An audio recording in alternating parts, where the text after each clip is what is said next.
All right, good afternoon, everyone. Michelle Casada here with WPTV. Thanks for joining us on your lunch hour, possibly finishing up your lunch hour or just starting it. We're talking about cruising and following up on a story that we did about a month ago on the new rules with cruising for vaccinated and unvaccinated passengers.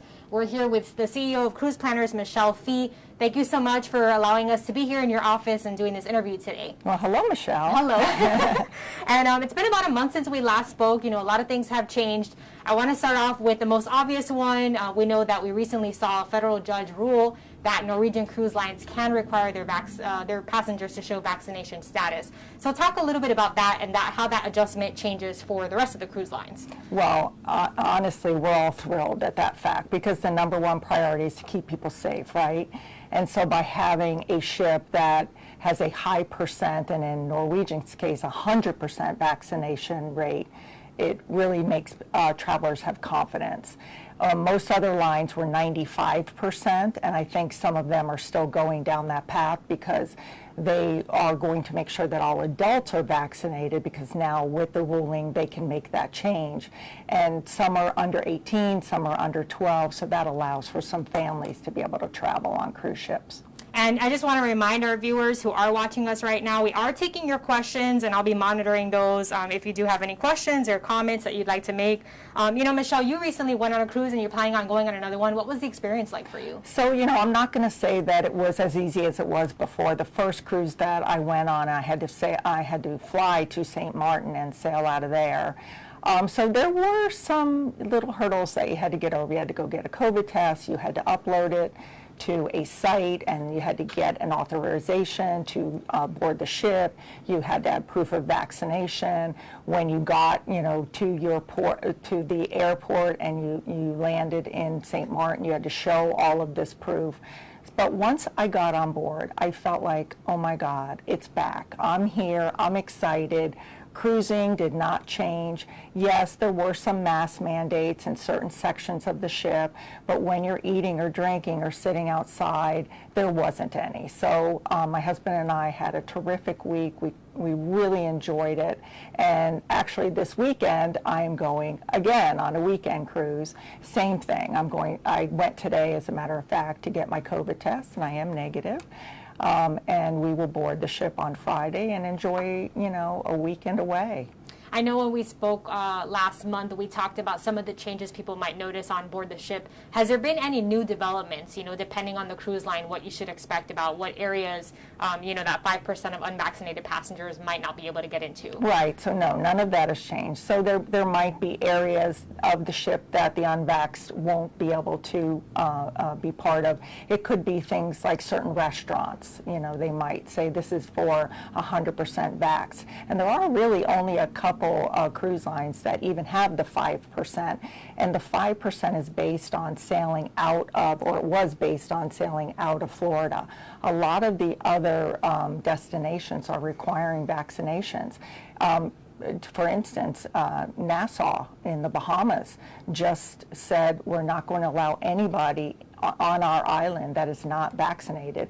So as of, I think it's this week, September 2nd or 3rd, if you are sailing in or out, you have to show proof of vaccination. So even if a cruise line sailed out of there, unfortunately now those people who are unvaxxed are unable to sail. Wow, so if you, let's say you have a cruise that leaves somewhere out of Florida this weekend, and Nassau is one of the stops, you won't be able to get off on Nassau if you're not vaccinated? No, you wouldn't even be able to get on the ship. So cruise lines have had to go back to some of the passengers that are already booked and tell them, I'm really sorry, but you're not vaccinated and you're not showing proof of vaccination, so we're going to have to refund your money. Wow. And so are you seeing that most cruise lines after this ruling with Norwegian have decided to switch over to have 100% vaccinated passengers? No, I don't think they're all going in that direction, because some of them are, you know, big family lines. So they want to make sure that they are allowing some families to come on board. But again, it's only at a very small percentage. And like I said, it's like 5%. I know last time we spoke, we also touched on travel insurance, and that's a big, a big question for a lot of people. What do they need to know? And, from this standpoint, even if you're vaccinated or not, do you have to have travel insurance? Well, cruise lines aren't mandating it, but I highly recommend. I even recommend it, before COVID. You never know what's going to happen. But in the case of COVID, even more reason that you should have travel insurance. I just got back from Mexico, and when I checked into the hotel, they had a little insurance policy for $4 a day per person, that if in fact you tested positive, you were covered for a full stay at the hotel for whatever time period you needed before being able to fly back home. So a lot of places are going towards this because, again, there's a huge cost in it. But like for weekend cruises or 7-night cruises, there are areas on board the ship where they'll isolate and make sure that you don't come in contact with other passengers. So we do have to be COVID tested. We have to bring it with us when we get to the port. We will be tested again prior to getting on the ship, and we'll be tested again before we get off the ship. So you're tested 3 times. And again, at that high level of 95% of the people being vaccinated, the chances of a COVID case is small, but a chance of COVID outbreak is like non-existent. It's probably one of the safest places you can be. You're actually in this little bubble. I think I'm safer there than going to the grocery store here in South Florida. And I'm glad you brought up COVID testing, because that's something that if you're not vaccinated and you are allowed to go on the ship, that you will have to pay out of pocket for. Talk a little bit about the fees associated with that. Yeah, so some of the cruise lines went down the path, and this was prior to them changing, because most now, every adult has to be vaccinated to go on board these ships, and that's something new. So prior to that, they were going to charge adults for COVID tests that, so they needed to be tested more frequently. But now that, the ruling went in Norwegian's favor, that kind of covered a lot of the other cruise lines to kind of morph towards, okay, adults, all adults, and again, one cruise line's over the age of 18 and another one's over the age of 12. In those cases, what happens to children under 12 cruising? Are they still susceptible to have to get the COVID test, and who foots that bill? Yeah, so it's all included because they can't be vaccinated. Okay. We have a couple of comments on here. Sylvia Winkle says we're going on our first cruise in 2 years in December. We are vaccinated. Yay, woohoo! Yay, Sylvia. I'm trying to, go through here and see, who has any questions. We'd love to take your questions for Michelle. Wonderful peace of mind, Maria says, to be able to enjoy a beautiful cruise again. This is great news. Some of the other questions a lot of people have had is, what changes on ship now? And I know you touched on it a little bit about having to wear a mask in certain areas. Are there still certain areas of the ship that are off limits, or some activities that are not happening because of COVID? Yeah, so we talked about this, I think, a little bit before, where, the kids' activities might be a little bit more limited. But for the most part, they want to make sure that when you step on board a ship, that it is the same experience, or even a little bit better now than it was pre-COVID. They don't want to make any changes. They want to make sure the experience is exactly what you've ever thought it was, or if you're a past cruiser, what it was when you cruised in the past. So there are very few changes other than, like we said, the mask wearing that might be, a little bit, we're all uncomfortable wearing it. But hopefully this is a short term. Everything is moving at lightning speed, right? With this COVID, we thought we were out of the woods, and then all of a sudden it was like, oh, nope, the Delta variant jumps in. So, with that, they've had to make other difficult decisions, right? Putting back on masks. And now if the Delta variant settles down and things go back a little bit more to normal, they'll say, okay, everybody's vaccinated. You're no longer going to have to wear masks indoor on the ships. So it's all depending on, the rate of, the COVID cases in the U.S. I mean, we're at our peak. It's higher than ever. So the safety of everyone on board is more important than somebody being a little bit uncomfortable having to wear a mask. Some of the questions we've received, in general, to our newsroom, a lot of people ask, what kind of protocols have changed if you do test positive while you're on the ship. We saw, the tragedy out in Galveston, Texas, the Carnival Cruise Line that had one passenger die after the fact. from COVID-19 and crew members who tested positive. So, what can you expect if you do have COVID? Are they isolating you? Are you having to get off the ship? What can you expect? Yeah, so they are isolating you, and at this point, most cruises are only 7 nights. None of them are longer than that. So there's none of these ships that are going out for, months at a time, world cruises or things like that. So because of that, most of the time you can turn around, be isolated. They do have full medical facilities on board. They have everything they need to help, treat you if in fact, you do have a worsened case. But let's face it, with, the fact that most people, or at this point, all adults are vaccinated, the chances of, somebody having and I would assume that the person who passed had some kind of underlying health condition. For the most part, people shouldn't have a bad reaction, and it's probably asymptomatic, but they will isolate you so others won't be exposed. And Shirley has a high interest question. She wants to know, are they still doing buffets, or are they serving all the food? What's going on with that? I love the buffet question.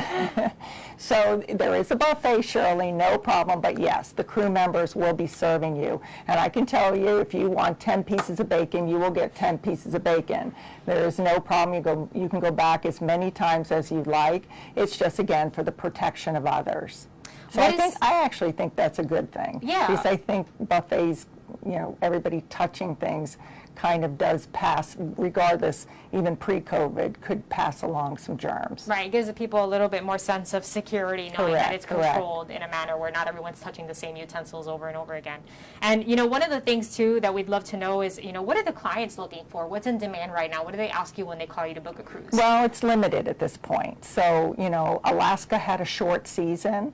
Unfortunately, I think, because of the rulings that took place, because you have to hit a foreign port, Canada wasn't open, so they've had to make some changes, that it took a long time for them to open the sailings.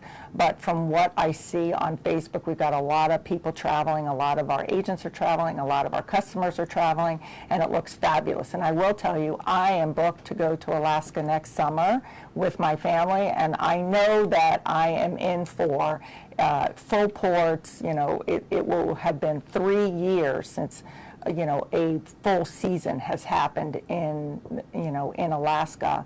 And so I'm sure if we're already looking at, booking our shore excursions and making sure that we get those that, we're most looking forward to when sailing to Alaska. So I am telling people that the demand for 2022 travel is going to outpace the supply. So if you are thinking about it, just put a deposit.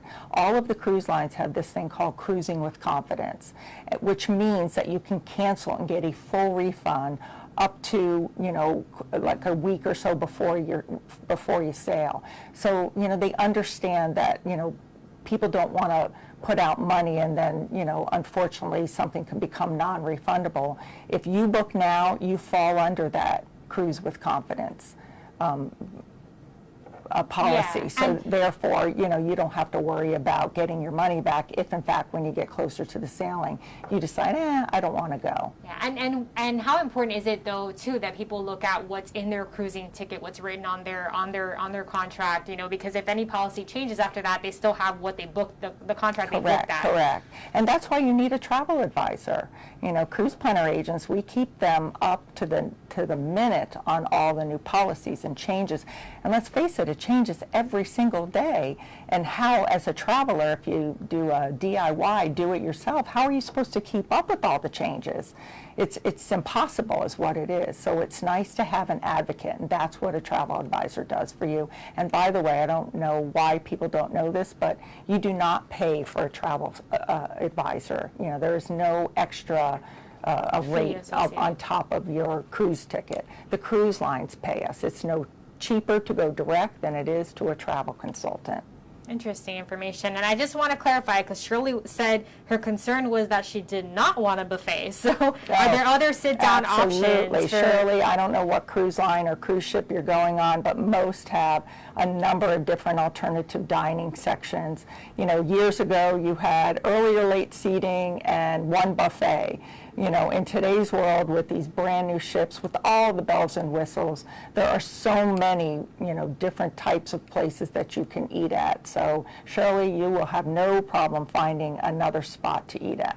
And I know we brought this up in our previous story, but I think it's important to just revisit it and let people know some of the new technologies and new touchless features that some of the cruises have implemented, or the majority of them have implemented. So yeah, so I mean, first of all, when you get on board and you have to go to that muster drill, how awful is that? That's the first thing you do when you get on board a ship. You have to go, you have to get your life jacket, you got to find you don't do that anymore. You watch a video in your room, and then you go to the app, you click a couple buttons, you walk down, you check in with somebody, and so within 10 or 15 minutes, you're done, and you're off to having your pina colada by the pool and enjoying the rest of your cruise.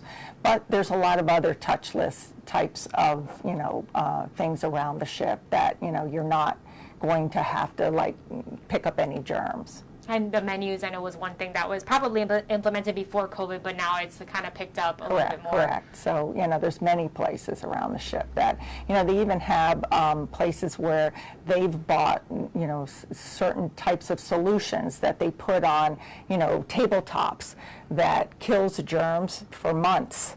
So even though, somebody just wipes it down, it's got this coating on it that has germ killers. So they've gone to an extent that I've never seen before. And again, like I said, I think it's one of the safest places to be, regardless whether you're on vacation or wherever you're at. It's one of the safest places to be. They've put in new air vacs to make sure that there's no particles, as we all breathe or we laugh or we cheer, in a theater, that's picking it up, and therefore it's not, mulling around the room. So they've gone to extents. And not to single out any specific cruise line, but are there any types of questions that your clients have that they prefer to have a certain vaccination or a certain protocol policy that some ships have or others don't have? I mean, what are the questions you get about specific cruise lines? I think they've all kind of morphed into the same at this point, and a lot of them are sharing their findings to make sure this isn't something that you want to be in competition with. This is something that we need people to get back to their lives. Cruise lines want people to start cruising again. So it isn't about one cruise line being better than another. It's about all of them sharing their findings and making sure it's safe. Because if somebody's not safe on one ship, unfortunately, that's a trickle down, and it becomes an issue for the entire industry. And so they really work closely together to make sure that the safety is at its highest regard. And Gina's commenting, I'm assuming you must have a vaccine. Is that the case for all the cruise ships leaving out of Florida right now? Yes. So if you are over the age of 18, all of them have gone down that path. Now, again, we get the question from a lot of people, I'm not vaccinated, but I want to be able to travel. When do you think that date will open up? And from what we're hearing, to be safe, if you want to go ahead and book yourself, is sometime, I would say, in the spring. So it might be earlier, but to be truly safe and not have to cancel and rebook too many times, I would say book yourself spring forward, and you should be, or hoping we should be fine at that point in time. Could this continue to change as well, since the federal judge kind of puts Florida law on pause right now until this goes to trial? It could change. I mean, we've seen, not just on cruise ships, but we've seen all types of things change because of COVID. And, one day you hear one thing, and then, a week later you hear something else, of course. Again, I think at the end of the day, everybody's thoughts are good. Everybody wants what's best, and everybody wants to make sure that, we're all safe wherever we travel to. Anything else you'd like to add? What kind of advice can you give, our viewers who are thinking about cruising or a little bit too hesitant? I mean, we've heard of many people that are vaccinated and are still hesitant to go cruising. I think that's what happens when we hear bad news, right? Right now, the Delta variant is just, you turn on the TV and that's all you're hearing. So at this point, yes, people are on a little bit of a pause as far as booking travel. But the minute this turns and the minute the Delta variant starts to go down the other way, I think you're going to see people, picking up the phone again and saying, okay, it's time for me to live my life. Because we understand, again, people want to be safe, but I can assure you I've been on a ship, I'm going on another one, I've traveled internationally already, and cruising is a very safe place if you're looking to travel. Another question that has come up before too recently with the FDA approval of the Pfizer vaccine, can cruises start to mandate at least that vaccine because it is fully FDA approved? I know you mentioned by spring maybe unvaccinated passengers will be open to cruising again or allowed to cruise again, but could there be a mandate now because we do have FDA approval? Well, I think they are mandating it regardless, but I think having any vaccine that was FDA approval allowed a lot of different, you're seeing it around the country and other various industries saying, hey, now that this is, approved, we're going to mandate a vaccine. We don't care which one you get, but there is one that is FDA approved. And we need to get everybody vaccinated. It will make us get back to our lives a lot quicker than what we are. And I know you mentioned trying to go through a travel advisor, probably the best routes, and things keep changing. Correct. They're your advocates. I mean, I don't know if any of your listeners booked direct previously, and during this you had to figure out, oh my gosh, how do I get my refund? How do I make a change? I don't know, what the new protocols are. I don't know what the cancellation penalties are. I don't know what to do. And now you call and you either get a busy signal or your hold times are 4 hours. Having a travel advocate takes that away from you. We sit on hold for 4 hours and longer, but we take that piece away, and we are up to date on exactly what needs to be done on your particular reservation. Can you cancel? Do you have to get a future cruise credit? And what the rules are of the game. Well, when you do it yourself, unfortunately, you're stuck with yourself trying to figure it out. And if you did book a cruise yourself, and now you're unsure if you can keep up with all this information, what do you recommend those passengers do? Can they find this information out from the cruise line easily, or can they get a travel advisor involved after the fact? They can. Some of them will allow travel aid advisors to take over a booking. So, if you've been booked and changed 5 times and you're just tired of having to deal with it, find a travel advisor. You could turn the booking over to one of them, and therefore from that point on, they will be your advocate. All right, wonderful. Anything else you'd like to add? We have to wrap up soon, but I appreciate everyone's comments and questions. I hope that we answered a lot of your questions, and we're also going to have a story airing tonight on Channel 5 at 6. Well, I think it's time to get back to our lives. I think it's time to travel. Maybe not today, but plan it. Have something to look forward to. Call your travel advisor. See what's going to be available, especially if you're vaccinated. A large part of the world is open. Like the EU just made the change, European Union, that they're only going to start allowing in vaccinated travelers at this point in time. Each country will be able to run independently, but at this point in time, that's what they're recommending. So if you are vaccinated, you want to take a river cruise, maybe you want to go do the Christmas markets this winter. By all means, it's all, they're sailing, they're ready to welcome you on board. But again, if you're a little skeptical at this point in time and you want to wait, just make sure you're getting yourself booked, because that supply is going to run out next year. There is no doubt in my mind. Yeah, plus you'll deal with price hikes, I'm sure, once the demand goes up. Exactly. So you've got the price hikes that might go up, but you also have that cruising with confidence. You've got something that if you book it now, you know that if the pricing goes up, your price is locked in. If the pricing goes down, we could always readjust the pricing, but you also had that cruise with confidence. So if in fact you want to cancel closer to the sail date, you're able to do that. All right, thank you so much, Michelle Fee. Always a pleasure talking with you, CEO Cruise Planners. Thank you all so much for joining us this afternoon. Have a great day.